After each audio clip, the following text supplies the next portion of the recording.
दोस्तों, हमारी इस कहानी की बेहतरीन शुरुआत जापान के एक दूर और शांत गांव से होती है।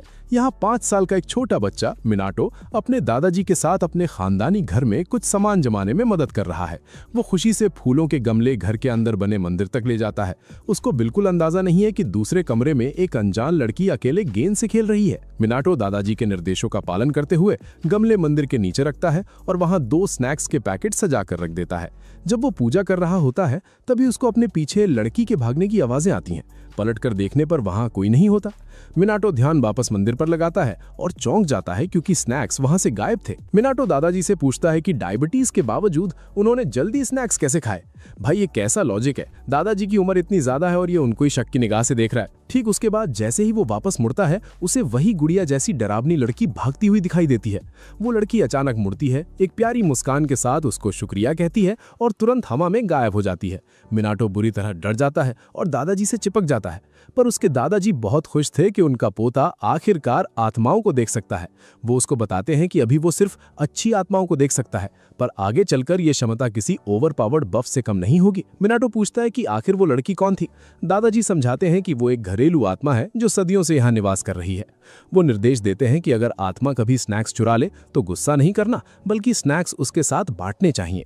वो बताते हैं कि उसके पास ऐसी एबिलिटी है जिसके बारे में लोगों को पता नहीं होता और आने वाले समय में ये सिस्टम उसकी बहुत मदद करेगा। 15 साल बाद मिनाटो अब एडल्ट बन चुका है। उसको अपनी पहली नौकरी मिली है जिसमें उसको एक सुनसान और खाली पड़े घर की देखभाल करने का पूरा काम सौंपा गया है। वो एक दूर स्थित गांव से बस से उतरता है जहां सिर्फ हरियाली और खेत नजर आते हैं। मिनाटो हाथ से बने नक्शे के सहारे चलते हुए जल्द ही एक आलीशान हवेली के पास पहुंच जाता है। ये हवेली पूरी तरह से बुरी ऊर्जा से भरी थी। मिनाटो को लगता है कि उसका दिमाग खेल खेल रहा है, इसलिए वो आंखों को मलता है और बुरी ऊर्जा दिखना बंद हो जाती है। भाई, आंख मलने से ईविल एनर्जी चली गई। यहाँ पे तो पूरा सिस्टम ही हैंग हो गया।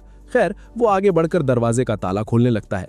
जैसे ही नक्शा बुरी ऊर्जा को छूता है, उसकी लिखावट चमकने लगती है और ऊर्जा गायब हो जाती है। मिनाटो को झटका लगता है, पर वो इसे गेट का स्टैटिक चार्ज समझकर आगे बढ़ जाता है। पर जिस चीज ने उसको चौंकाया वो ये थी कि उसकी लिखावट धुंधली पड़ गई थी। ठीक उसी समय हवा का तेज झोंका वहां से गुजरता है और नक्शे को उड़ाकर जंगल में ले जाता है। वो कागज सीधा एक बड़े पेड़ के नीचे बने मंदिर से टकराता है। वहां घिरी हुई सारी बुरी ऊर्जा साफ हो जाती है और मंदिर के अंदर सोया हुआ भगवान जाग उठता है। इस दौरान मिनाटो हवेली के अंदर जाता है और देखता है कि वहां एक बहुत बड़ा बगीचा है जिसे साफ करने के लिए पेशेवर की जरूरत पड़ेगी। वो अपना काम शुरू करता है और मेमोज बनाते हुए बॉक्सेस खोलने लगता है। वो अपनी माँ से फोन पर बात करके मल्टीटास्किंग प्रो बनता है। मिनाटो पूछता है कि क्या वो इस घर के लिए सही इंसान है। माँ बताती है कि चाचा ने इसे आराम के लिए बनवाया था, पर रिटायर होने से पहले ही चाचा जी की पेटी बना दी गई थी, इसलिए अब उनका परिवार हवेली संभाल रहा है। मिनाटो पूछता है कि वो लोग इस प्लॉट आर्मर जैसी प्राइम रियल एस्टेट को बेच क्यों नहीं देते। माँ बताती है कि खरीदार आए थे, पर सबने बिना कारण बताए लेने से मना कर दिया। मिनाटो फोन काटने के बाद सफाई में व्यस्त हो जाता है। बुरी ऊर्जा वापस आकर फ्रिज पर चिपके नोट्स की तरफ आकर्षित हो रही थी, पर जैसे ही वो ऊर्जा मिनाटो की लिखावट को छूती है, वो तुरंत शुद्ध और साफ हो जाती है। सफाई के बाद मिनाटो बगीचे में जाता है और हैरान रह जाता है क्योंकि किसी ने वहां पर उसके लिए फूलों का गुच्छा छोड़ दिया था। वो सोचता है कि आखिर उसको ऐसे तोहफे कौन देगा। तभी उसे झाड़ियों में कुत्ते जैसा अजीब चेहरा दिखाई देता है जो तुरंत गायब हो जाता है। अगले दिन मिनाटो एक गार्डनर को बुलाता है जो झाड़ियों को साफ करके नए फूल लगाने के बारे में पूछता है। मिनाटो बताता है कि वो सिर्फ एक केयरटेकर है, इसीलिए वो ऐसे फैसले नहीं ले सकता, जिससे गार्डनर थोड़ा डीमोटिवेटेड हो जाता है। अचानक गार्डनर के कंधे पर एक बुरी ऊर्जा घेर लेती है और वो शिकायत करता है कि 1 हफ्ते से उसके कंधे में दर्द है। संयोग से मिनाटो की लिखावट वाला कागज उड़कर बुरी ऊर्जा को शुद्ध करके गार्डनर का दर्द मिटा देता है। मिनाटो को लगता है कि अनजानों के सामने ऐसी हरकतें करने वाले इस आदमी का दिमाग खराब है, लेकिन तभी वो नोटिस करता है कि उसकी लिखावट वापस धुंधली पड़ चुकी है और पोर्च पर एक जंगली बूटी रखी है। वो गार्डनर से पूछता है, पर वो साफ इनकार कर देता है, जिससे मिनाटो सोच में पड़ जाता है। अगली सुबह उसको पोर्च पर कुछ जंगली बेरीज मिलती हैं और फेंस के ऊपर से कोई कूदता दिखता है। ये देखकर उसे बचपन की आत्मा लड़की की याद आती है जिसने स्नैक्स के बदले क्लोवर छोड़ा था। वो तुरंत समझ जाता है कि ये सब उस आत्मा का काम है। वो आत्मा के लिए वाइन और स्वीट्स खरीदने निकल जाता है। पोर्च पर तोहफे सजाते हुए वो सोचता है कि आत्मा को ये पसंद आएगा या नहीं। तभी वो आत्मा वहां आती है और खुशबू सूंघने के बाद असली रूप में आ जाती है, जो कि सफेद कुत्ता था। वो आत्मा मिनाटो का स्वागत करती है, जिसे देखकर वो डर जाता है। कुत्ता इस बात का बुरा मानता है और खुद को भगवान यमा बताता है। मिनाटो सुनकर शांत होता है, क्योंकि बोलने वाले कुत्ते से ज्यादा भगवान नॉर्मल बात है। भाई, ये कैसा अजीब लॉजिक है। एक बोलता कुत्ता अजीब है, पर वही खुद को भगवान कहे तो सब ठीक है। लगता है राइटर का सिस्टम ही हैंग हो गया है।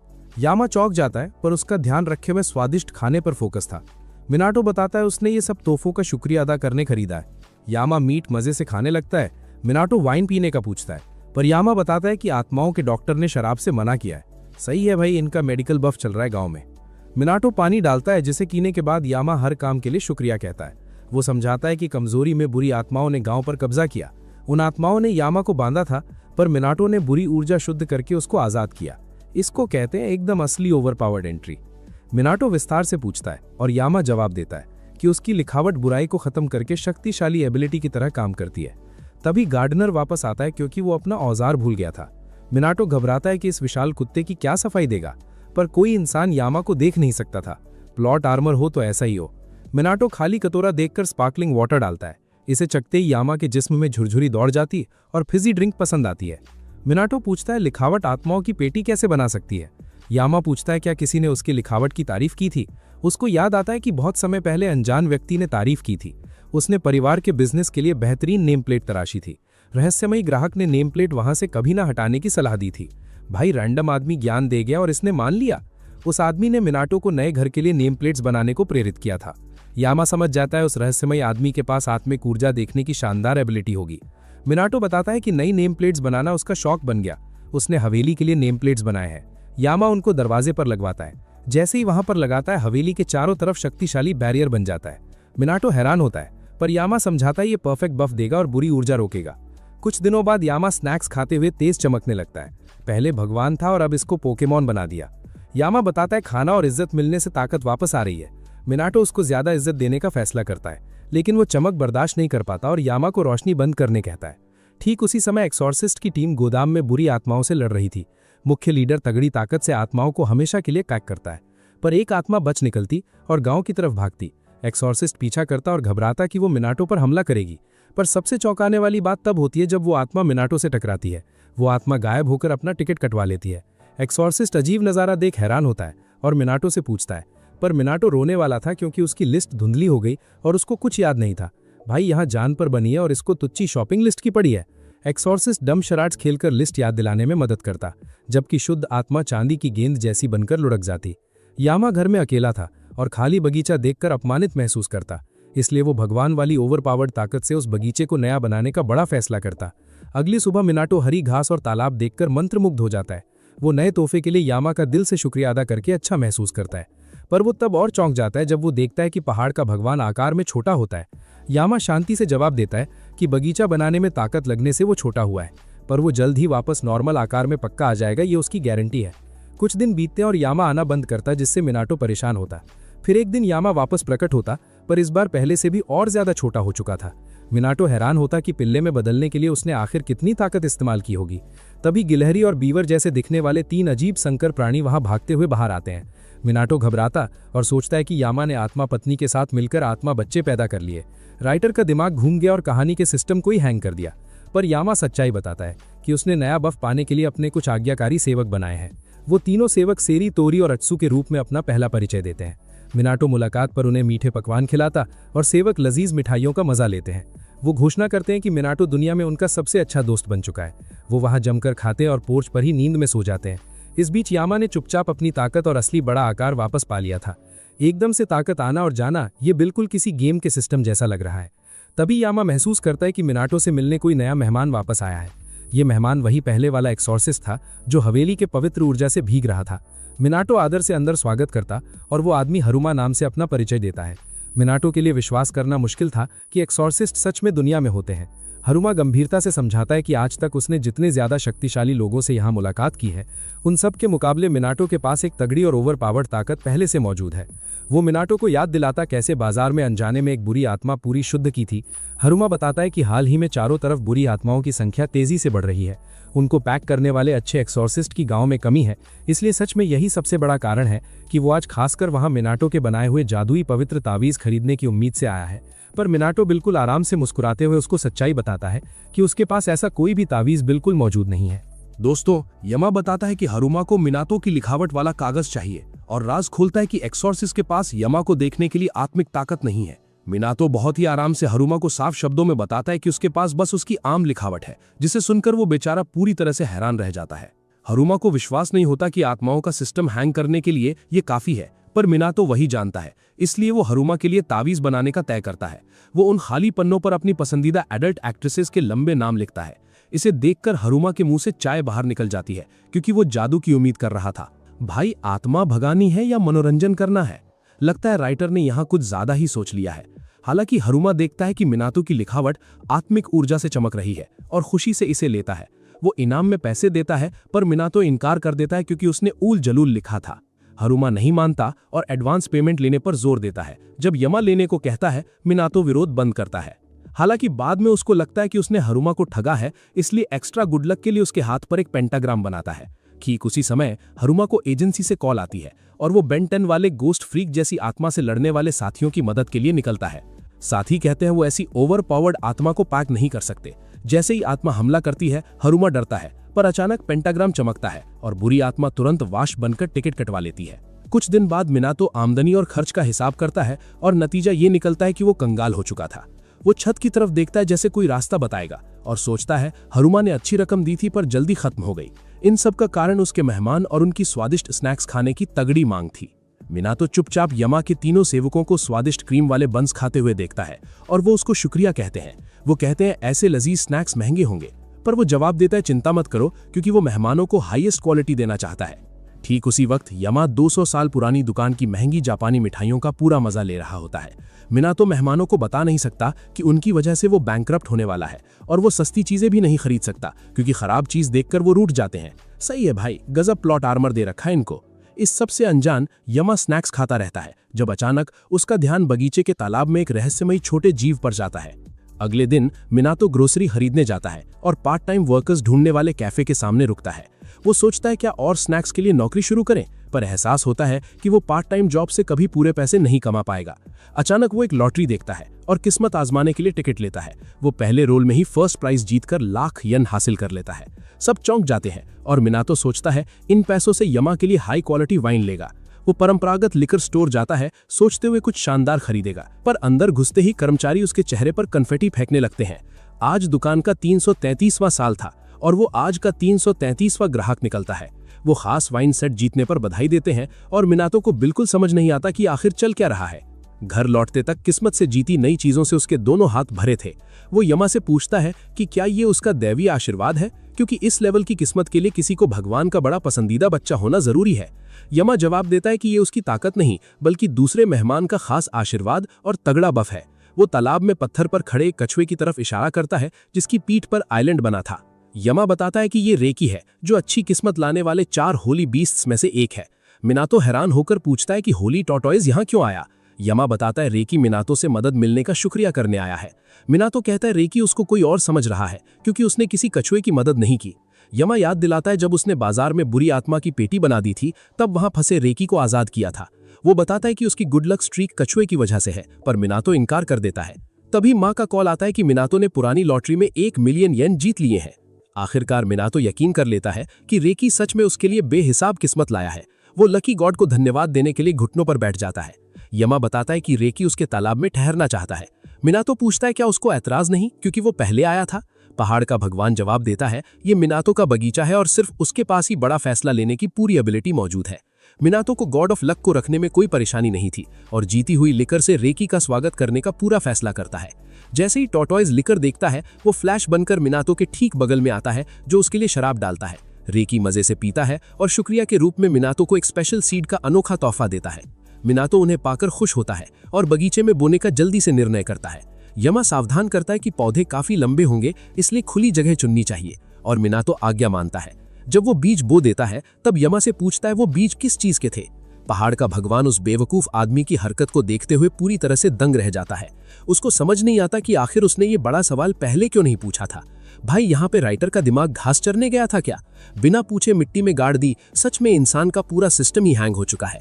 दोस्तों, ये बात उस शख्स से अजीब लगती है जो बीज का राज बताने से इनकार कर चुका था और मिनाटो को कहता है कि पौधा बड़ा होने पर सब पता चल जाएगा।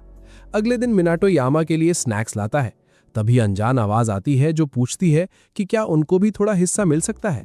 मिनाटो ऊपर देखता है और पाता है कि दरवाजे के सामने बैंगनी और लाल रंग का बौना उल्टे लटके हैं। भाई ये कैसा लॉजिक है, भगवान बनकर आए हैं या सर्कस के जोकर बनकर लटक रहे हैं? मिनाटो घबराता है, पर यामा शांत होने को कहता है क्योंकि ये दोनों उसके दोस्त हैं। यामा उनका परिचय रेजिन बिजली के भगवान और फूजिन हवा के भगवान के रूप में देता है। मिनाटो उनके बारे में जानता था क्योंकि वो जापानी लोक कथाओं में मशहूर थे।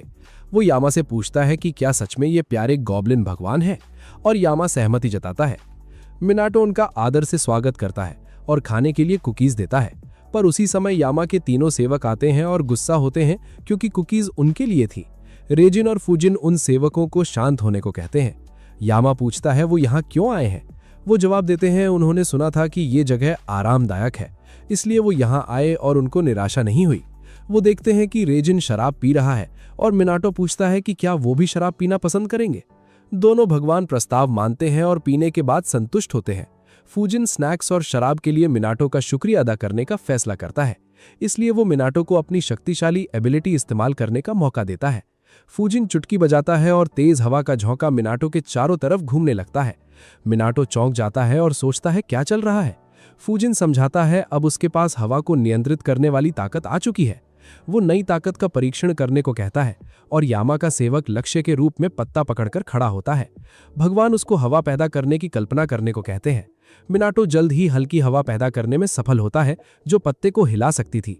मिनाटो को ताकत मिलने पर खुशी होती है, पर फूजिन और यामा समझाते हैं कि ये सिर्फ शुरुआत है, उसको और शक्तिशाली बनने के लिए अभ्यास करना होगा। मिनाटो कहता है वो अभ्यास करेगा और ताकत का इस्तेमाल बगीचे से सूखे पत्तों को साफ करने में करेगा। भाई इसने तो ओवरपावर्ड ताकत को झाड़ू पोछा वाला सिस्टम बना दिया। भगवान भी उलझन में पड़ जाते हैं। दूसरी तरफ हरीमा नाम का एक्सॉर्सिस्ट हाथ पर बने निशान की वजह से एक्सॉर्सिस्ट्स की दुनिया का वन पंच मैन बन चुका है। उसने तावीज वाली ताकत का इस्तेमाल करते रहने के लिए दिनों से अपना हाथ नहीं धोया है। साफ सफाई का सिस्टम हैंग कर दिया है, पर अब वो शक्तिशाली निशान धुंधला पड़कर खत्म होने वाला था। ठीक उसी वक्त उसको किसी दूसरे एक्सॉर्सिस्ट की चिल्लाने की आवाज आती है।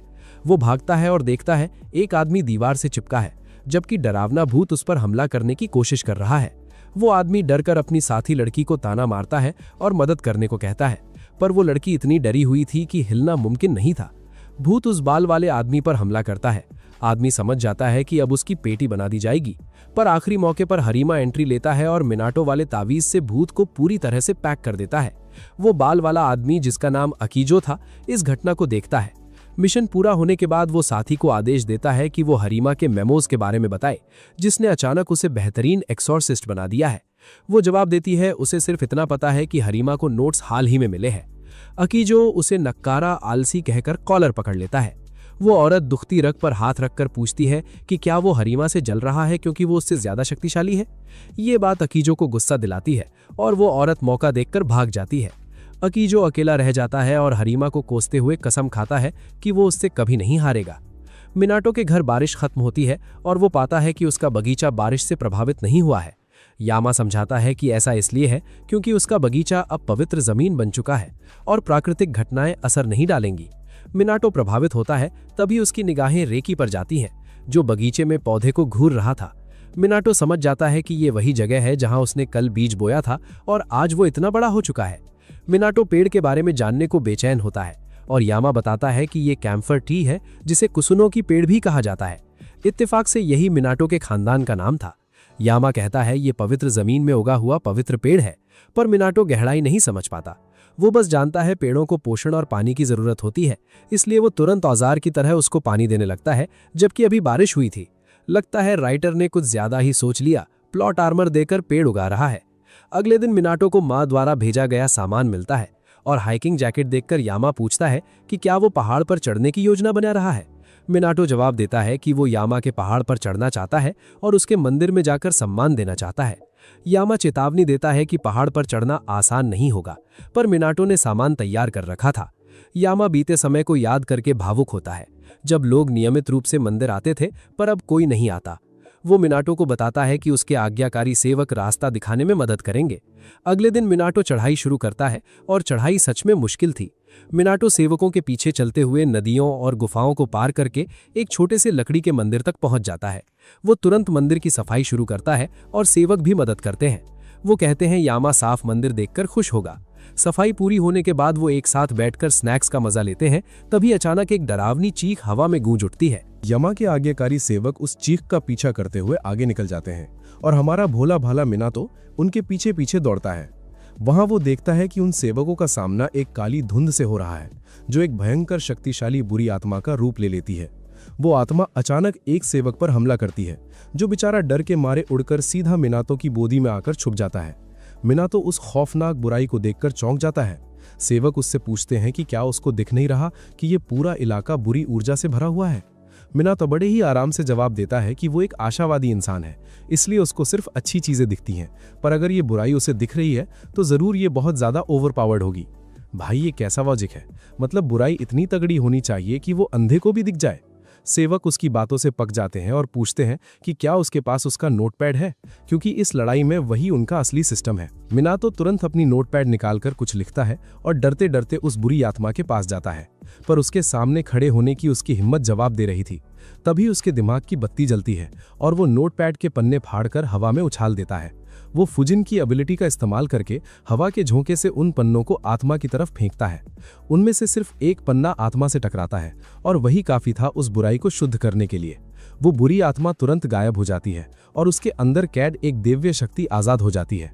एक सुनहरी गेंद जमीन पर गिरती है और एक अजीब से प्राणी का रूप ले लेती है, जिसे देखकर मिनातो हैरान था।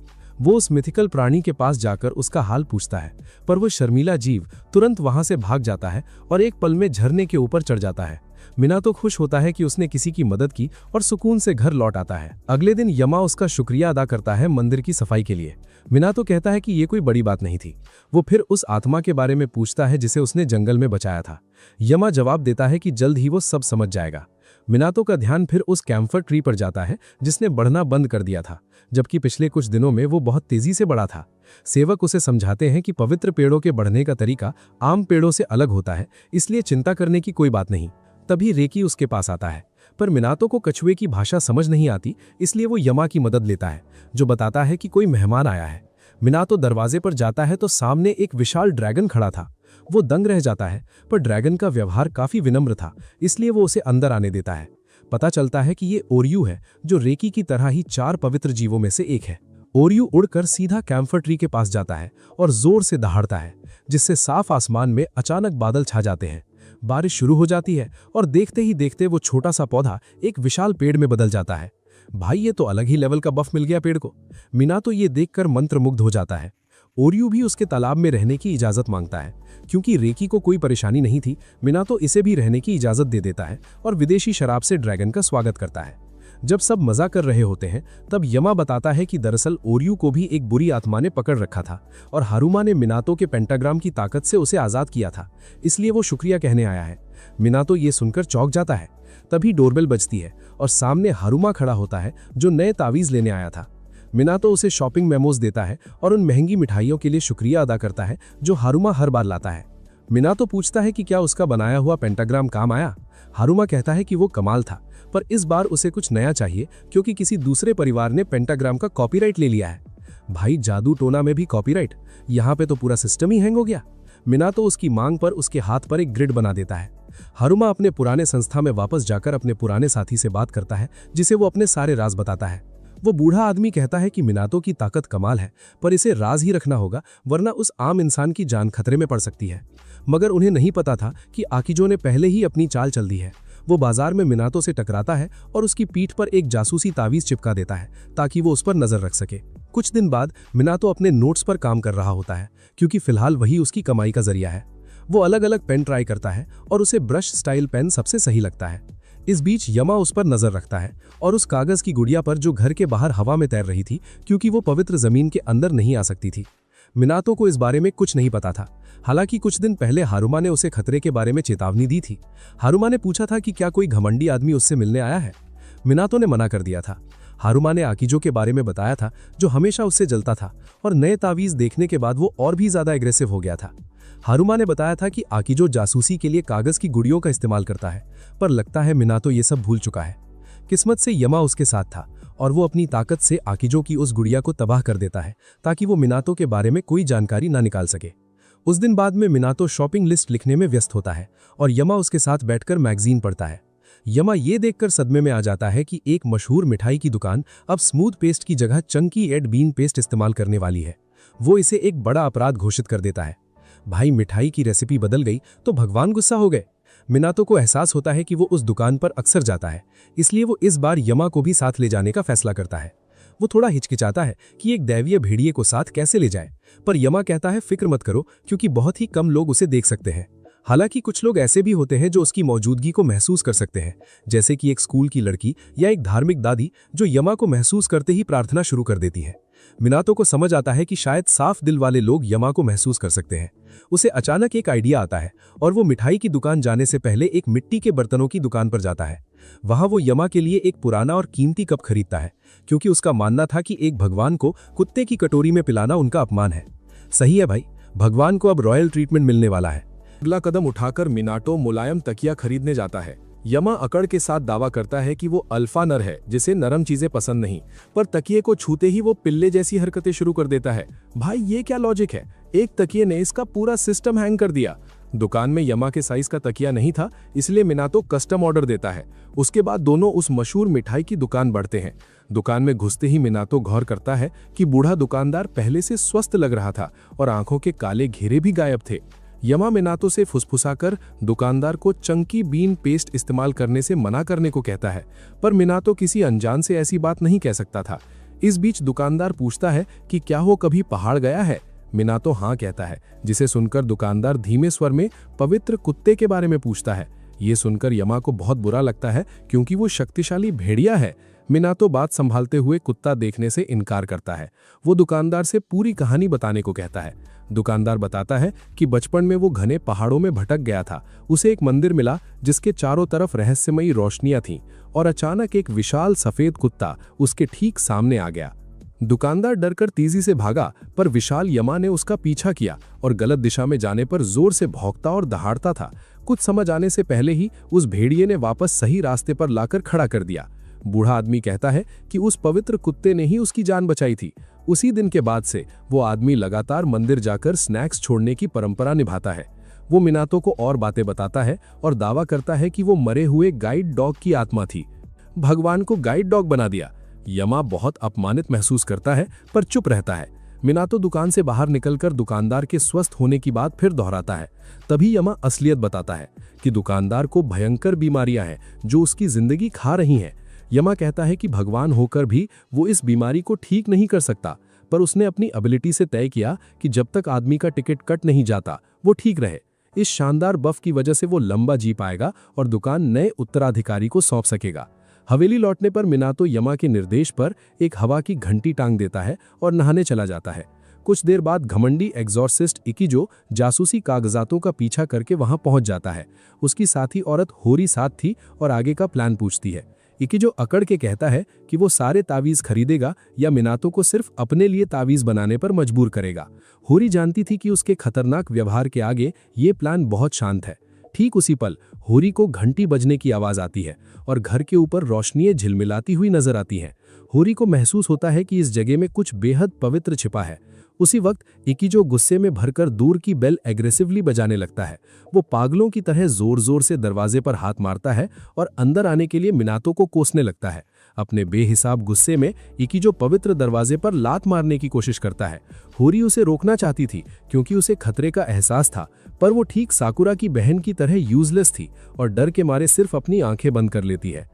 इकिजो की लात दरवाजे को छू भी नहीं पाती और वो अचानक टेलीपोर्ट होकर डरावने लाल जंगल में पहुंच जाता है।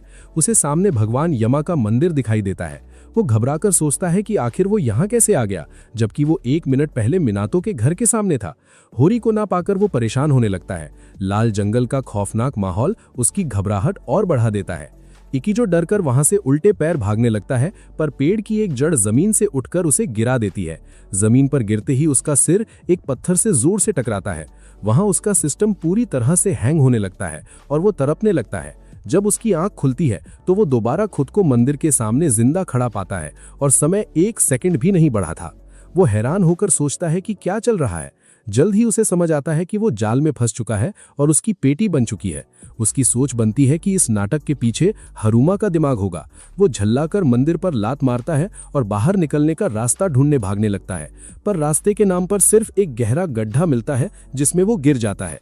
इकी जो गड्ढे में गिरकर अपना टिकट कटवा लेता है, पर मरने के ठीक बाद ही वो फिर से आंख खोलकर उसी मंदिर के सामने जिंदा मिलता है। यहाँ पे तो पूरा सिस्टम ही हैंग हो गया। वो जितनी बार भागने की कोशिश करता, भयंकर तरीके से पैक होता रहता। आखिरकार हार मानकर वो सारी कोशिशें छोड़ देता है। उसे एहसास होता है कि भगवान से माफी मांगनी ही पड़ेगी।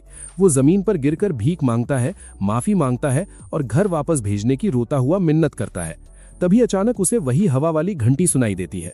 अगले पल वो टेलीपोर्ट होकर वापस मिनातो के घर के सामने आ जाता है। नजारा बदलते ही वो सदमे में जमीन पर गिरता है और कांपते हुए होरी से पूछता है कि कितने दिन बीत चुके हैं। होरी पूछती है कि क्या वो पागल हो चुका है, क्योंकि वो लोग बस अभी कुछ सेकंड पहले ही वहां पहुंचे थे। ये सुनकर वो डर जाता है। दूसरी दुनिया में फंसने से ज्यादा खौफ उसे इस रुकी हुई दुनिया का था और वो डरपोक की तरह चिल्लाकर वहां से भाग जाता है। ठीक कुछ देर बाद मिनातो नहाकर बाहर आता है। वो यमा से पूछता है कि क्या कोई बेल बजा रहा था। यमा शांति से जवाब देता है कि वहां कोई नहीं था। मिनातो आराम करने का फैसला करता है। वो बताता है कि वो पुराने घर के झरनों को कितना याद करता है, और ये सुनते ही पहाड़ के भगवान के दिमाग में एक आइडिया आता है। दोस्तों, सुबह मिनाटो उठता है तो सल्फर की महक आती है। गार्डन में यामा नए हॉट स्प्रिंग में डुबकी लगा रहा है। भाई ये क्या लॉजिक है, रातों रात कंस्ट्रक्शन चल गया। यामा उसे इनवाइट करता है और वो एक्सेप्ट करता है। रिलैक्स करते हुए यामा बताता है कि रात में उसने रेकी और ओरियू के साथ इसे बनाया था, इसलिए वो आराम कर रहे हैं।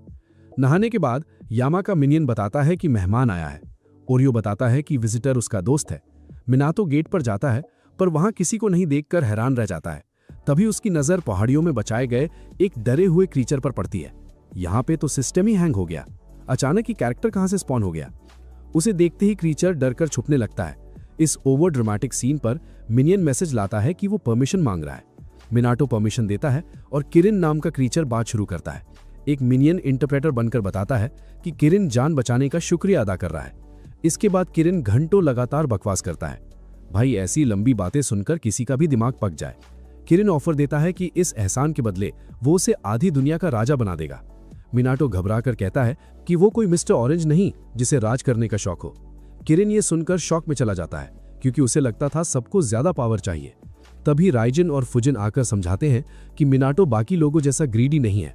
इस सपोर्ट के लिए मिनाटो उन्हें धन्यवाद देता है और हॉट स्प्रिंग यूज करने को कहता है। वो देखता है कि गॉड्स पहले से काफी बड़े लग रहे हैं। गॉड्स बताते हैं कि उसकी रिस्पेक्ट उन्हें असली रूप में आने का तगड़ा बफ देती है। इसके बाद फुजिन बैग से एक विशाल ट्यूना मछली निकालता है। वो अपनी सुपरनैचुरल एबिलिटी से उसको परफेक्ट पीसेस में काटता है, जिसे राइजिन जल्दी कलेक्ट करता है। टॉप मास्टर शेफ्स भी ये स्पीड देखकर शर्म से पानी पानी हो जाए। ये स्किल देखकर सारे मिनियंस इंप्रेस होते हैं और मिनाटो से पूछते हैं कि क्या वो ऐसा कर सकता है। मिनाटो हिचकिचाते हुए कहता है कि शायद एक दिन कर पाएगा। ये सुनकर फुजिन डिसाइड करता है कि मिनाटो की पावर्स का सिस्टम टेस्ट करेगा। टेस्ट में फुजिन मिनाटो को पावर से यामा के बाल रफल करने को कहता है, लेकिन मिनाटो कंट्रोल खो बैठता है और यामा को छींक आ जाती है। इसके बावजूद यामा चिल रहता है और मसाज कंटिन्यू करवाता है। क्या फालतू लॉजिक है, छींक आने पर भी मसाज चाहिए इनको। फुजिन एनालाइज करके कहता है कि मिनाटो डर रहा है कि उसकी ओवरपावर्ड ताकत से किसी बेकसूर का टिकट न कट जाए। ठीक उसी वक्त मिनाटो के फोन पर उसकी मां का मैसेज आता है कि सारी नेम प्लेट्स टूट चुकी हैं। भाई इनका घर है या खेत? मिनाटो तुरंत नई नेम प्लेट्स बनाने लगता है और पूछता है कि रोजाना टूटना अजीब नहीं लगता। यामा पूछता है कि क्या उसके घर में कोई नॉन ह्यूमन एंटिटी रहती है। मिनाटो को उसी वक्त डॉल गर्ल स्पिरिट की याद आती है। यामा एक्सप्लेन करता है कि वो स्पिरिट ही नेम प्लेट्स तोड़ रही होगी, ताकि वो बता सके कि उसकी स्पिरिचुअल पावर खत्म हो चुकी है। मिनाटो तय करता है कि वो नई नेम प्लेट्स तुरंत भेज देगा। अपनी स्किल्स अपग्रेड करने के चक्कर में वो यामा से पूछता है कि क्या वो बेहतर चीज बना सकता है। यामा कहता है कि एबिलिटीज इंप्रूव करनी पड़ेंगी। मिनाटो समझने के लिए पूछता है कि वो ऐसे कैसे कर सकता है। यामा जवाब देता है कि इस लेवल तक पहुंचने के लिए सबसे पहले विंड एबिलिटीज ट्रेन करनी पड़ेंगी। अब यामा मिनाटो को ऐसी जगह आने को कहता है जहां वो बिना रुकावट के पावर्स टेस्ट कर सके। वो उसे पिछले दरवाजे तक ले जाता है। दरवाजा खोलते ही चमकती रोशनी दिखती है। अंदर कदम रखते ही वो एक डिवाइन गेट को पार करके सीधे एक घने जंगल में पहुंच जाता है जहां पेड़ है। ये टेलीपोर्टेशन देखकर मिनाटो हैरान है। यामा बताता है कि ये सेक्रेड ग्राउंड मिनियंस ने बनाया है और यहां मिनाटो पूरी स्ट्रेंथ बिना डर अनलीश कर सकता है। मिनाटो कहता है कि वो पेड़ को नुकसान नहीं पहुंचाना चाहता। यामा हंसते हुए बताता है कि सारे पेड़ नकली है। भाई राइटर ने लंबा सेटअप बस इन नकली पेड़ों के लिए किया था। ये सुनकर मिनाटो राहत महसूस करता है। ठीक उसी वक्त घर पर किरिन दोबारा एंट्री मारता है और वहां आकर एक गिफ्ट छोड़ जाता है। ये गिफ्ट एक अजीब सा ड्यूरियन फ्रूट होता है। दोस्तों, इसकी महक एक वीक और पैक हो चुके होबो के पुराने अंडरवेयर जैसी घटिया होती है। जैसे ही किरिन बदबूदार गिफ्ट छोड़ता है, तभी रेकी और ओरियो पानी से बाहर आकर उस फ्रूट को किक मारकर दूर फेंक देते हैं। किरिन उस फ्रूट को कैच करता है और गुस्से में पूछता है कि वो लोग क्या बकवास कर रहे हैं। दोनों होली बीस्ट्स उसे सख्त वार्निंग देते हैं कि मालिक ना हो तो ये कचरा यहाँ मत लाओ। किरिन डिफेंड करते हुए बोलता है कि ये एक टेस्टी फूड है, इसलिए वो लोग इसको ऐसे फेंक नहीं सकते। इधर दूसरी तरफ कैमरा वापस नकली जंगल की तरफ जाता है, जहां मिनाटो हवा का इतना पावरफुल तूफान बनाता है जो पूरे जंगल के पेड़ों को बुरी तरह हिलाकर रख देता है। लेकिन दोस्तों, यहाँ उसकी बॉडी उसका साथ छोड़ देती है और वो बेहोश हो जाता है। राइटर ने तगड़ी पावर दे दी पर स्टैमिना भूल गया। यामा उसे वापस घर के अंदर लेकर आता है। होश आने के बाद मिनाटो डिसाइड करता है कि उसे हार्ड ट्रेनिंग करनी होगी। वो कंटिन्यूसली फेक फॉरेस्ट में ट्रेनिंग करता है और साथ ही घर के लिए नई नेम प्लेट्स बनाता रहता है। यामा महसूस करता है कि नई नेम प्लेट्स में पहले से ज्यादा स्पिरिचुअल पावर आ चुकी है। कुछ दिनों बाद मिनाटो आखिरकार फुजिन की एबिलिटीज में ठीक ठाक मास्टर हो जाता है। वो अब एक मिनी टॉर्नेडो बना सकता है जो सारी सूखी पत्तियों को उठाकर बड़ी आसानी से एक ही जगह इकट्ठा कर देता है। सच में सफाई का ये नया मैजिकल सिस्टम बहुत ही आसान है। मिनाटो इस अचीवमेंट से खुश होता है क्योंकि ये हवा की पावर डेली लाइफ में आराम से काम आ रही थी। यामा को भी मिनाटो के अंदर ये क्लियर इंप्रूवमेंट नजर आता है। लेकिन दोस्तों, हमारा मिनाटो फिर भी हम्बल बनने की ओवर एक्टिंग पूरी करता है और अंत में सफाई देते हुए कहता है कि वो अभी भी किसी एंगल से फुजिन के लेवल तक नहीं पहुंचा है। दोस्तों, ठीक तभी वहां पर खुद विंड गॉड यानी हवा के देवता अचानक से प्रकट होते हैं। वो मिनाटो को समझाते हैं कि उसे खुद को कभी भी कमजोर या आम इंसान नहीं समझना चाहिए। हवा के देवता अपने असली रूप में आकर बड़े गर्व से दावा करते हैं कि अगर मिनाटो बिना रुके लगातार अपनी हार्डकोर ट्रेनिंग जारी रखता है तो एक दिन वो इतना ओवरपावर्ड बन जाएगा कि अपने ताकतवर दुश्मनों के मजबूत घरों को आराम से 2 टुकड़ों में फाड़ कर रख देगा। ये भयानक बातें सुनकर बेचारा मिनाटो अंदर तक घबरा जाता है और डर के मारे जवाब देता है कि वो अहिंसा का बड़ा पुजारी है। रेजिन, जो कि बिजली का देवता है, उसकी शांति वाली बात सुनकर एक खतरनाक आइडिया देता है। वो कहता है कि अहिंसा का रास्ता छोड़ने से पहले उसे दुश्मनों की पेटी बनाने के बजाय उनका सिस्टम हैंग करने के लिए बिजली का एक तगड़ा झटका देकर बेहोश करने का ट्राई जरूर करना चाहिए। भाई, ये क्या अजीब लॉजिक है। मतलब मार नहीं सकते तो शॉक दे दो। मिनाटो इन देवताओं की अजीब बातों को तुरंत मना कर देता है। इसके बाद मिनाटो यामा के मिनियंस के बारे में पूछता है। यामा बड़े शांत स्वभाव से बताता है कि पिछली बार इविल स्पिरिट से मार पड़ने के बाद से वो नकली जंगल में डीप मेडिटेशन और हार्ड ट्रेनिंग कर रहे हैं ताकि उनकी हिडन एबिलिटी और तगड़ी हो सके। मिनाटो ये सुनकर बहुत ज्यादा खुश होता है, पर असलियत में उन आलसी मिनियंस की वो इंटेंस मेडिटेशन कब की एक ग्रुप नैप सेशन में बदल चुकी थी। ये सब सिर्फ खर्राटे मार रहे थे। इस जोरदार कॉमेडी और झूठ के ठीक बाद सीन आगे बढ़ता है, जहां मिनाटो सूखी और जली हुई पत्तियों के ढेर में आराम से बैठकर स्वीट पोटैटोज भून रहा होता है। यामा और ओरियो इन गर्मा गर्म स्वीट पोटैटोज का पूरा मजा लेते हैं, जबकि रेकी को इसमें कोई इंटरेस्ट नहीं होता और उसे शराब पीना ज्यादा पसंद आता है। तभी अचानक से बैठे हुए रेजिन और फुजिन का बड़ा ईगो हर्ट हो जाता है और वो अकड़ते हुए बोलते हैं कि वो लोग मिनाटो से बहुत ज्यादा बेहतर और टेस्टी स्वीट पोटैटोज भूनकर दिखा सकते हैं। अपना लाइव और तगड़ा डेमो दिखाने के लिए फुजिन तुरंत अपनी पावर से उन्हें हवा में उठाता है और ठीक उसी स्पीड से रेजिन उन पर करंट मारता है। पर भाई, यहाँ तो इन ओवर स्मार्ट देवताओं का पूरा सिस्टम ही हैंग हो जाता है और खाने की चीज पूरी तरह कोयला बन जाती है।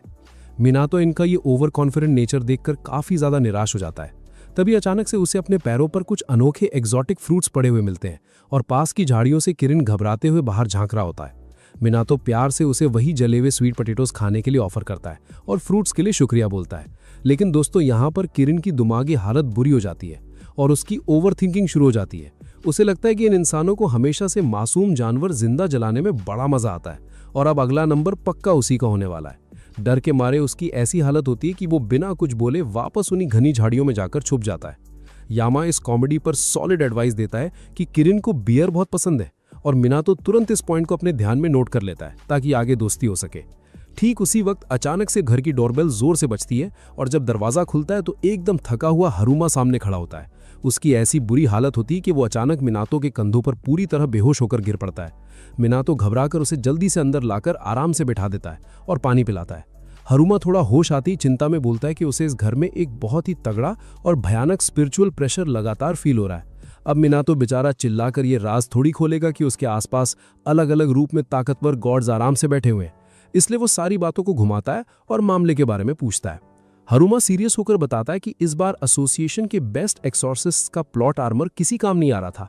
एक श्रापित और खतरनाक गुड़िया को एक्सॉर्साइज करने के मामले में वो लोग बुरी तरह फ्लॉप हो गए थे और उनकी बोलती बंद हो गई थी। अब उस दुष्ट आत्मा ने पूरे के पूरे मंदिर पर ही अपना कब्जा जमा लिया है और वहां सब तरफ सिर्फ काला और पॉइजनस ईविल ऑरा फैला दिया है।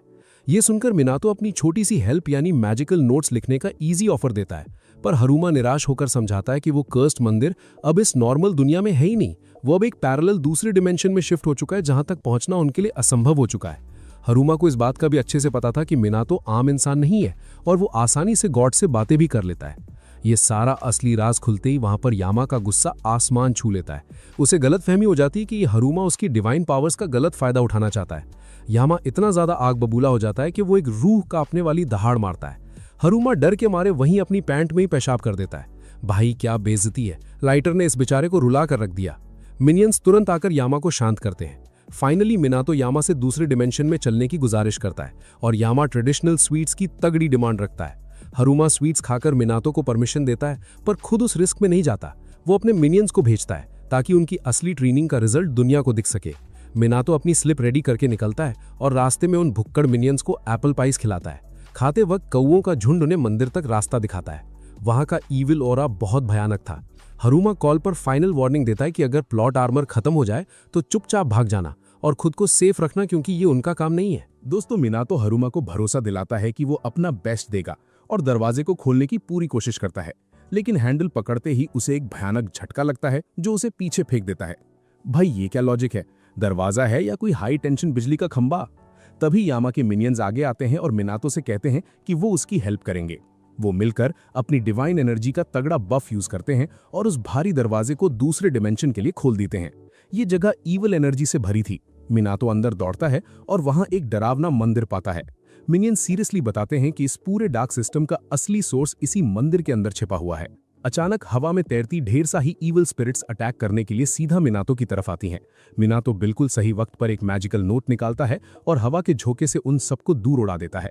जैसे ही स्पिरिट्स गायब होती हैं, कंट्रोल की हुई गुड़ियां बेजान होकर जमीन पर गिर जाती हैं। अगली वेव आने पर मिनियंस आगे बढ़कर दुश्मनों की आसानी से पेटी बना देते हैं। तभी एक मिनियन वार्निंग इग्नोर करके ओवर कॉन्फिडेंस में आगे बढ़ता है। अचानक एक आधी एक्सरसाइज की हुई डॉल उस पर हमला करती है। किस्मत से दोस्त बाल नोचकर उसका टिकट कटने से बचा लेते हैं। दोस्तों, असली मुसीबत तो अभी बाकी थी, क्योंकि ईविल स्पिरिट्स का भयानक बॉस अचानक बाहर आ जाता है। वहां सभी को रियलाइज होता है कि ये ईविल स्पिरिट का बॉस आखिर कितना ओवरपावर्ड है। अगले पल वो तेजी से आसमान में उड़ने लगता है और ऐसी चीख निकालता है जिसे सुनकर किसी का भी पूरा सिस्टम हैंग हो जाए। मिनातो इस फाइट को पैक करने के लिए मेमोज उछालता है और विंड पावर्स का यूज करके उन्हें शूट करता है, लेकिन बॉस का प्लॉट आर्मर बहुत तगड़ा था। वो बालों से सारे टैलिस्मैन्स फाड़ देता है और मिनियंस को हवा में फेंक देता है। लगता है राइटर ने इस बॉस को अलग ही स्टेरॉइड्स दिए हैं। इसके तुरंत बाद जायंट स्पिरिट मिनातो को पकड़कर बालों के बीच कैद कर लेता है। बाल कसने लगते हैं और मिनातो डर जाता है कि उसका परमानेंटली टिकट कट जाएगा। इस भयानक क्राइसिस में वो आखिरी उम्मीद के साथ यामा को पुकारता है, जो दूसरे डिमेंशन से उसकी आवाज आराम से सुन लेता है। भाई, इनका ये सुपरनैचुरल नेटवर्क कनेक्शन सच में क्या गजब का है। ठीक उसी वक्त छोटे मिनियंस मिनातो के पास आते हैं और यामा की रॉ पावर को अपनी बॉडी से चैनल करते हैं। इस भयानक अटैक से उस बॉस को ट्रिमेंडस डैमेज मिलता है। ये अटैक उस ईविल स्पिरिट को पूरी तरह इमोबिलाइज कर देता है और वो जमीन पर गिर जाता है। मिनातो इस फाइनल ट्रैप से आजाद होता है और डायरेक्टली उस डॉल पर स्पेल लिखकर उसे एक्सरसाइज कर देता है।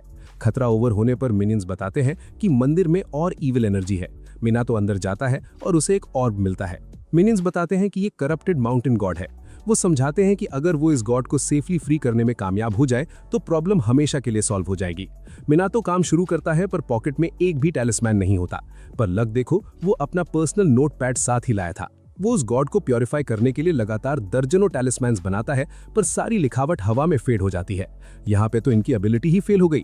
अचानक ऑल्टरेट डिमेंशन बुरी तरह टूटकर बर्बाद होने लगता है। इसी हंगामे के बीच एक मिनियन मिनातो की हुडी के अंदर गिरता है, जहां उसे एक अनोखा पत्ता मिलता है। मिनातो रियलाइज करता है कि ये सीक्रेट कैम्फर ट्री का पत्ता है, जिसमें बहुत ज्यादा स्पिरिचुअल पावर है। स्पिरिचुअल पावर खत्म होने पर भी वो हीरो की तरह ठीक से लिखना शुरू करता है।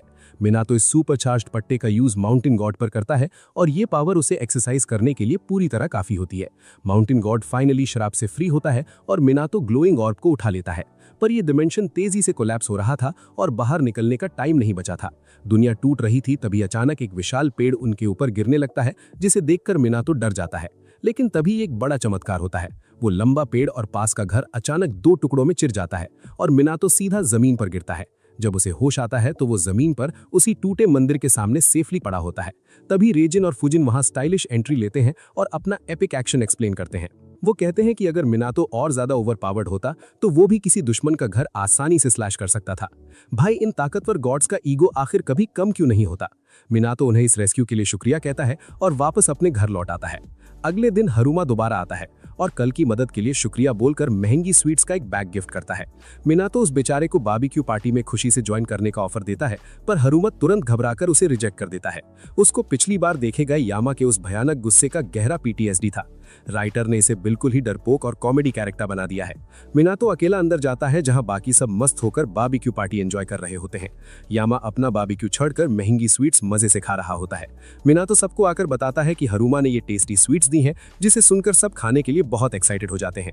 रेकी और ओरियो आराम से शराब पीने में पूरी तरह बिजी थे, जबकि रेजिन और फुजिन गर्म हॉट स्प्रिंग्स में नहा रहे थे। मिनातो उन दोस्तों के लिए ठंडी बूज लाता है। डरपोक किरिन उन्हें दूर से चुपचाप और डर के साथ घूर रहा था। मिनातो आगे बढ़कर उसे बुलाता है और प्यार से बियर ऑफर करता है। बियर की बात सुनते ही किरिन की अंदर की हिम्मत बढ़ती है। वो दोस्ती और गिफ्ट के रूप में एक बदबूदार ड्यूरियन फ्रूट आगे बढ़ाता है, पर रेकी तुरंत वहां आकर उस बदबूदार कचरे को अपने घुटने से जोरदार लात मारकर हवा में दूर फेंक देता है और उसे पूरी तरह से बहुत कड़ी फटकार लगाता है। दोस्तों, किरिन चिल्लाता है कि डूरियन एक बहुत इज्जतदार फल है। ये बोलकर वो फल को वापस रेकी की तरफ किक मारता है। रेकी दोबारा उसे किक करता है, पर किरिन भी वॉलीबॉल का प्रो खिलाड़ी बन चुका था। वो आगे बढ़कर वापस हिट करता है। भाई, ये क्या लॉजिक है? इन बीस्ट्स ने सेक्रेड ग्राउंड को वॉलीबॉल कोर्ट बना दिया। तभी ओरियो इस मैच में शामिल होता है और पंच मारकर उस डूरियन को दूर फेंकता है। लेकिन अगले पल वो रोता है और शिकायत करता है कि हाथों से भयानक बदबू आएगी। यहाँ पे तो पूरा सिस्टम ही हैंग हो गया। मिनातो हाथातों पर हंसने लगता है। तभी नजर कैम्फर ट्री से गिरती पत्तियों पर पड़ती है। वो पेड़ को मुश्किल में हेल्प करने के लिए धन्यवाद देता है। अचानक यामा के मिनियंस आवाज लगाते हैं, क्योंकि ऑर्ब ग्लो कर रहा था। देखते ही देखते ऑर्ब बेबी चिकन में ट्रांसफॉर्म हो जाता है। यामा मैजिक देखकर बताता है कि ये होली बीस्ट्स में से आखिरी सदस्य है, जिसे फीनिक्स कहते हैं। मिनातो फीनिक्स को खुशी से वेलकम करता है। कुछ दिनों बाद मिनातो यामा के लिए मार्केट से फ्यूजन डेजर्ट्स लाता है। इन्हें खाते ही बड़ा चमत्कार होता है, जिसे देखकर सभी शॉक्ड रह जाते हैं। स्ट्रॉबेरी और रेड बीन पेस्ट का कॉम्बिनेशन खाते ही यामा अचानक इंग्लिश लैंग्वेज में बात करना शुरू करता है। लगता है राइटर ने कुछ ज्यादा ही सोच लिया। एक वुल्फ गॉड मिठाई खाकर अंग्रेज बन गया। मिनातो डिजर्ट मेकर का शुक्रिया अदा करता है, जिसने सख्त गॉड को खुश किया। पर तभी ध्यान फीनिक्स पर जाता है, जो आसपास के बर्ड्स का अनडिस्प्यूटेड किंग बन चुका था। मिनातो तुरंत यामा से बर्ड्स की बातों को ट्रांसलेट करने को कहता है। वुल्फ गॉड बताता है कि फीनिक्स चिड़ियों को चर्पिंग सिखा रहा है। वो बेबी चिकन डुओलिंगो आउल का कजिन बनकर उन्हें वॉइस थ्रो कंट्रोल पर लेसन्स देता है। ये चमत्कार था कि कुछ चिड़िया बातों को समझकर परफेक्ट चर्प निकालती हैं, लेकिन आखिरी चिड़िया इस ट्रेनिंग में फेल हो जाती है और ऐसी आवाज निकालती है जिससे फीनिक्स को किडनी में एन्यूरिज्म होने लगता है। मिनातो बर्ड लैंग्वेज नहीं समझता, इसलिए आराम से एक्सचेंज एंजॉय करता है। वो गार्डन में चल रहे स्प्रिंग सीजन और आराम फरमा रहे गॉड्स को देखकर रिलैक्स कर रहा था, पर उन्हें शहर के ऊपर बने खतरनाक होल का आइडिया नहीं था। दूसरी तरफ हारुमा स्प्रिंग सीजन से खुश नहीं था। मौसम की वजह से माइनर इविल स्पिरिट्स बाहर आती हैं, जिन्हें अकेले एक्सरसाइज करना पड़ता था। वो अपने पार्टनर के साथ काम करता है, जो स्पिरिट्स खाने के लिए शार्क और पेंगुइन समन करता है। लेकिन जैसे ही दोनों आसान जॉब फिनिश करते, हारुमा को नई मिशन का मैसेज मिलता। इनका प्लॉट आर्मर इनको आराम नहीं दे रहा था। अगले दिन मिनातो बाहर शॉपिंग करने जाता है और जैसे ही सामान लेकर लौटने वाला होता है, लोग उसको अजीब नजरों से देखते हैं। लोग लाउडली बर्ड विस्परर और बैटमैन की सस्ती कॉपी यानी पिजन बॉय कहते हैं, क्योंकि वो पक्षियों की भीड़ से घिरा था। मिनातो अचानक मिली अनवांटेड अटेंशन से घबरा जाता और भाग निकलता ये ड्रामा देखकर। रास्ते में मिनातो की मुलाकात लोकल गार्डनर से होती है, जिसने हेज को क्रीपी मैस्कॉट्स में बदल दिया था। मिनातो रिस्पेक्टफुली ग्रीट करता है और पूछता है कि उसने हेज अजीब क्यों बनाया।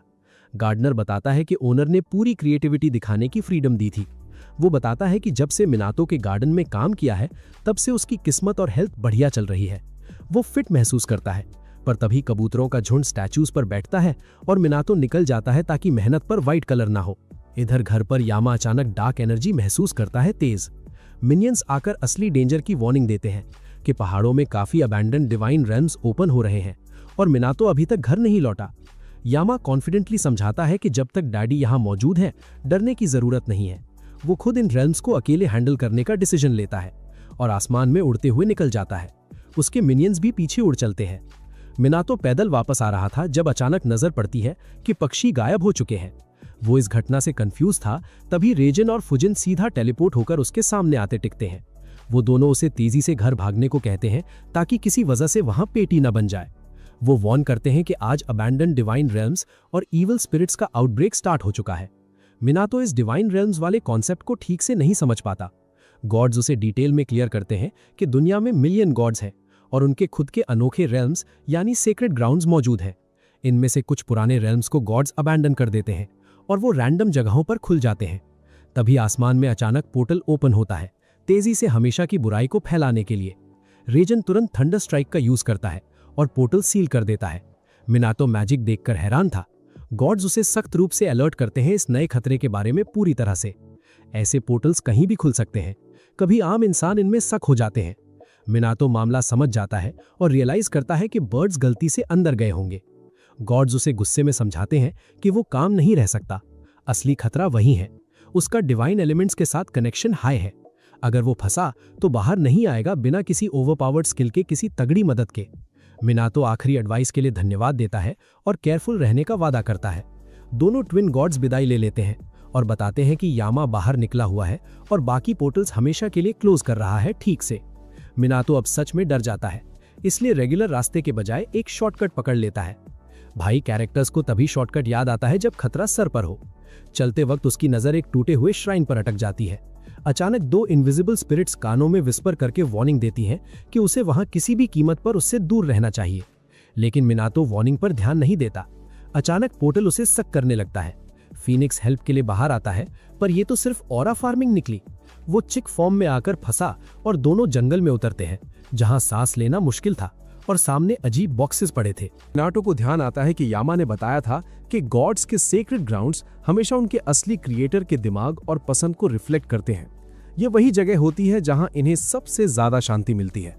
मिनाटो ध्यान से सोचता है कि इस जगह के आलसी क्रिएटर को बॉक्सेस पसंद होंगे।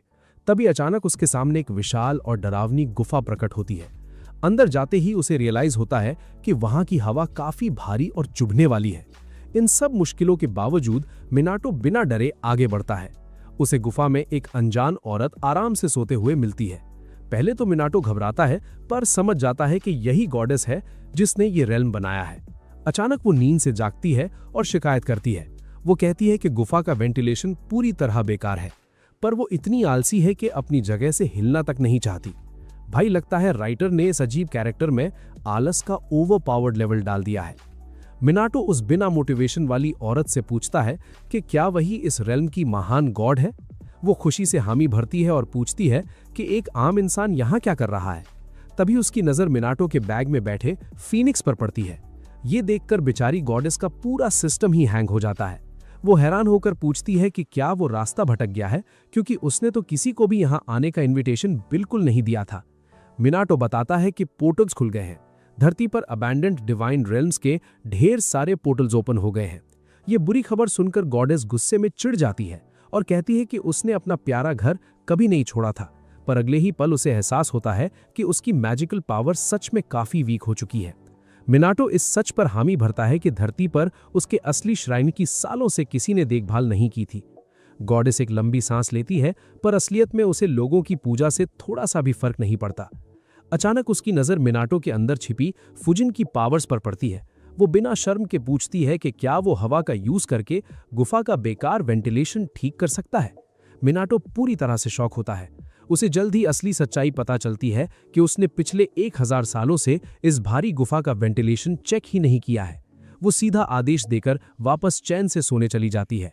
मिनाटो घबराकर पूछता है कि काम ठीक से पूरा होने के बाद क्या वो उसे घर सेफली भेज देगी। गॉडेस चिढ़ते हुए उसे बोलती है कि वो बिना परेशानी के उसे वापस भेज देगी। तभी वो अचानक एक मैजिक पोर्टल ओपन करती है। मिनाटो पोर्टल देखकर खुश हो जाता है, पर गॉडेस बताती है कि ये नया पोर्टल घर जाने के लिए नहीं, बल्कि इन बेकार लकड़ी के भारी बॉक्सेस को बाहर कचरे में फेंकने के लिए बनाया गया है। मिनाटो बिना किसी बहस के हवा की तेज पावर यूज करता है और सारे बॉक्सेस पोर्टल में सीधा फेंकना शुरू कर देता है। वहीं लेटी रहती है। सोती हुई गॉडेस आराम से वहीं लेटकर ये सारा नजारा मजे से एंजॉय कर रही थी। ठीक उसी समय अर्थ पर यामा और मिनियंस आसमान में खुले सभी पोर्टल्स आसानी से क्लियर करने में पूरी तरह बिजी थे। काम पूरा होते ही यामा मिनियंस को आदेश देता है कि अब सही वक्त आ गया है कि वो मिनाटो को सेफली रेस्क्यू करे। ये अचानक सुनकर सारे मिनियंस काफी हैरान होते हैं, पर यामा बताता है कि उसने फीनिक्स की तेज आवाज सुनी थी जो मदद की मांग कर रहा था। वो सभी रेस्क्यू करने के लिए ठीक से तैयार ही हो रहे थे, तभी आसमान में ढेर सारे नए पोर्टल्स प्रकट हो जाते हैं। ये सभी खतरनाक पोर्टल्स सीधा मिनाटो के घर की तरफ बढ़ रहे थे। यामा गहरी चिंता में सोचता है कि इन सब को जल्दी हैंडल करना काफी मुश्किल होने वाला है। किस्मत से वहां ट्विन गॉड्स फुजिन और रेजिन अचानक पहुंच जाते हैं और पोर्टल्स आसानी से डिस्ट्रॉय करते हैं। दोनों ट्विन गॉड्स खुशी से अपनी असली मदद ऑफर करते हैं और यामा उन्हें टीम में शामिल करता है। गॉड्स यामा को आराम करने का बड़ा ऑफर देते हैं, पर यामा इसकी जगह जल्दी से अपना अजीब ऑरा फार्मिंग स्टार्ट करता है। वो एक भयानक दहाड़ मारता है और कई पोर्टल्स बर्बाद हो जाते हैं। भाई, इन गॉड्स का प्लॉट आर्मर सच में पूरी तरह से कमाल का है। इधर अंधेरी गुफा में मिनाटो ने बॉक्सेस फेंकने का लंबा काम ठीक से खत्म कर लिया था। गॉडेस अपनी जगह साफ देखकर बहुत खुश होती है, पर गुफा की घुटन भरी हवा और सांस की दिक्कत अभी तक वहीं थी। मिनाटो के पास इस अंधेरी गुफा की बेकार हवा का एक आसान और बेस्ट सोल्यूशन था। वो गार्डन से लाए गए सेक्रेड कैम्फर लीव्स का चमत्कारी मैजिक जल्दी यूज करता है, जिससे पल भर में गुफा की नेगेटिव हवा सेफली गायब हो जाती है।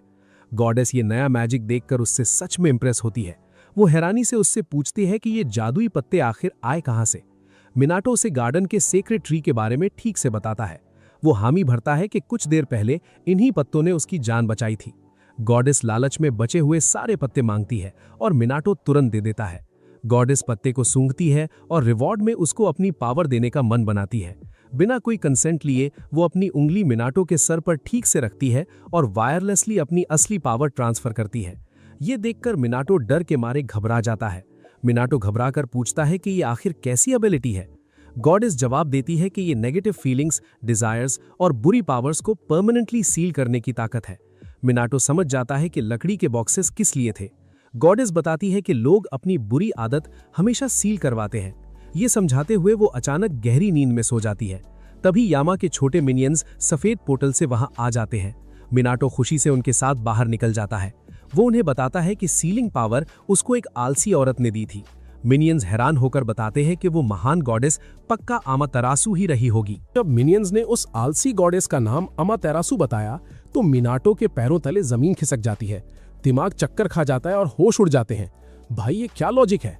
अमातेरासु आम गॉडेस नहीं, बल्कि जापानीज माइथोलॉजी की सबसे महान सन गॉड यानी सूर्य देवता है। मिनाटो ने महान देवी की ऐसी बुरी हालत की कल्पना तक नहीं की थी। वो सोचता था कि सन गॉड चमकती हुई और ताकतवर होगी, पर यहाँ राइटर ने उन्हें एक आलसी और बिना मोटिवेशन वाली औरत बना दिया। लगता है राइटर ने कुछ ज्यादा ही सोच लिया। ये कैसा प्लॉट आर्मर है जहां देवी खुद अपने गुफा का कचरा साफ नहीं कर सकती। मिनाटो को यकीन नहीं हो रहा था कि उसने पावरफुल गॉड के सामने बॉक्सेस फेंकने का काम किया। उसका सिस्टम ही खबर से हैंग हो चुका था। खैर, इस शॉक से बाहर आकर वो सभी आराम से अपने घर की तरफ वापस चलने लगते हैं। रास्ते में चलते हुए मिनाटो के दिमाग में बड़ा सवाल आता है। वो उन मिनियंस की तरफ घूमता है और हैरानी से पूछता है कि आखिर उन लोगों ने इस अनजान और छुपे हुए डिवाइन रेल्म में उसे ढूंढा कैसे? उस रेल्म का तो रास्ता नहीं पता था। मिनियंस गर्व से जवाब देते हैं कि जब फीनिक्स ने पूरे जोर से चीख मारी तो उसकी लाउड आवाज ने उन्हें मिनाटो की आखिरी लोकेशन का एग्जैक्ट आइडिया दे दिया। ये सच्चाई सुनकर मिनाटो को फाइनली बड़ी बात समझ आती है। उसे रियलाइज होता है कि वो बेबी चिकन वहां बिना वजह सुपर सैयन मोड में नहीं बदला था। मिनाटो ने गलती से सोच लिया था कि फीनिक्स सिर्फ दबदबा बनाने के लिए ऑरा फॉर्मिंग कर रहा था, पर असलियत में उस समझदार पक्षी ने अपनी बची हुई पावर सिर्फ इसलिए लगाई ताकि मिनियंस सिग्नल ट्रीज कर सकें। भाई, इस छोटे पक्षी का दिमाग तो काफी ओवरपावर्ड निकला, जिसने सही वक्त पर सबकी पेटी बनने से बचा लिया। बात आगे बढ़ती है और मिनियंस चलते हुए मिनाटो को एक और जरूरी जानकारी देते हैं। वो कहते हैं कि उसको असली शुक्रिया तो उन इनविजिबल हवा के स्पिरिट्स यानी विंड स्पिरिट्स का करना चाहिए, क्योंकि असलियत में उन्हीं हवा की आत्माओं ने ही यामा के मिनियंस को इस खतरनाक रास्ते पर गाइड किया था, जिसकी वजह से वो सही वक्त पर मिनाटो को रेस्क्यू करने पहुंच पाए। ये अनोखी बात सुनकर मिनाटो का दिमाग पूरी तरह कंफ्यूज हो जाता है। उसका अजीब सा चेहरा देखकर मिनियंस खुद उससे क्रॉस क्वेश्चन पूछते हैं। वो पूछते हैं कि जब वो उस खतरनाक डिवाइन रेल्म के अंदर शक हो रहा था, तब क्या उसने आसपास अजीब आवाजें नहीं सुनी थी? ये सवाल सुनते ही मिनाटो के दिमाग की बत्ती जल जाती है। उसे तुरंत पुरानी घटना क्लियरली याद आ जाती है, जहां दो अनजान आवाजें उसके कानों के पास विस्पर करके उसे आगे बढ़ने से रोक रही थी और खतरे की सॉलिड वार्निंग दे रही थी। मिनियन समझाते हैं कि अभी उसके लिए हवा में मौजूद उन आत्माओं को प्रॉपरली नोटिस करना मुश्किल होगा, लेकिन मिनियंस उसे गाइड करते हुए बताते हैं कि अगर वो अपना ध्यान एक जगह पर लगाएगा और डीपली फोकस करेगा तो वो उन आत्माओं को क्लियरली सुन पाएगा और शायद देख भी लेगा। मिनाटो उनकी सॉलिड एडवाइस को बिना सवाल के फॉलो करता है। वो आंखें बंद करता है और अपनी सुपर नेचुरल एबिलिटी का यूज करते हुए जितना हो सके हार्ड फोकस करने की कोशिश करता है। कड़ी मेहनत के बाद आखिरकार वो उन विंड स्पिरिट्स की आवाजों को सुनने में कामयाब हो जाता है। वो हवा की आत्माएं आपस में बात कर रही थी और बहुत खुश थी कि मिनाटो इस खतरे के बाद भी सेफली बच गया और उसका टिकट नहीं कटा। मिनाटो की आंखें अभी भी उन छुपे हुए स्पिरिट्स को देखने में फेल हो रही थी, पर उसके दिल में उनके लिए रिस्पेक्ट थी। वो पूरे सम्मान के साथ उन विंड स्पिरिट्स को सच्चा धन्यवाद देता है, क्योंकि उन्हीं की मदद से वो अबैंडन डिवाइन रेल्म से सेफली वापस लौटने में सफल हो पाया था। दोस्तों, इस इमोशनल आभार के बाद हमारा मिनाटो आखिरकार शांति के साथ अपने प्यारे घर पहुंच ही जाता है। वो वापस आते वक्त सबके मिल बांटकर खाने के लिए ढेर सारी टेस्टी और महंगी स्वीट्स लाया था। जैसे ही वो दरवाजे के अंदर कदम रखता है, उसके सामने एक बड़ा और शॉकिंग चमत्कार होता है। उसका ध्यान सीधा यामा पर जाता है और वो उसकी अनोखी हालत देखकर आश्चर्यचकित हो जाता है। महान वुल्फ गॉड यामा अब अपने ओवरपावर्ड रूप में नहीं था, बल्कि वो पूरी तरह श्रिंक होकर एक छोटे और प्यारे से पपी के रूप में बदल चुका था। भाई, ये क्या अजीब मजाक है। राइटर ने अचानक खौफनाक भगवान को एक पालतू कुत्ता बना दिया। असलियत ये थी कि आसमान में खुले उन डेंजरस पोर्टल्स को बंद करने के चक्कर में यामा ने अपनी सारी डिवाइन पावर पूरी तरह एग्जॉस्ट कर दी थी, जिसकी वजह से उसका सिस्टम हैंग हो गया और वो पपी बन गया।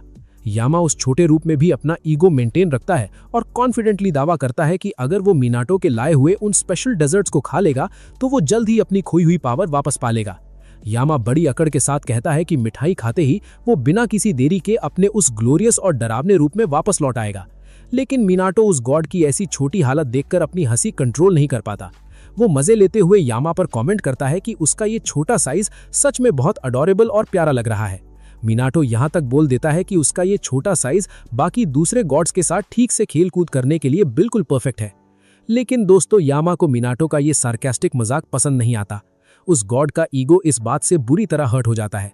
वो गुस्से में फुफकारते हुए मिनाटो को सख्त वार्निंग देता है कि वो एक बहुत ही इज्जतदार और ताकतवर माउंटेन गॉड है, ना कि कोई सड़क पर घूमने वाला आम सा पपी। उसकी एक क्यूट गुस्से वाली बात पर यह अनोखा और मजेदार एपिसोड वहीं पर अपनी एंडिंग की तरफ पहुंच जाता है। दोस्तों, इस सीरीज का ये चैप्टर सच में काफी धमाकेदार और एक्शन से भरा था। अगर आपको इस एपिसोड का मजेदार नैरेशन और बैकग्राउंड स्टोरी पसंद आई हो तो इस चैनल को सब्सक्राइब जरूर करें और वीडियो को लाइक करें। अपना वक्त देने के लिए शुक्रिया और मिलते हैं अगले मजेदार वीडियो में।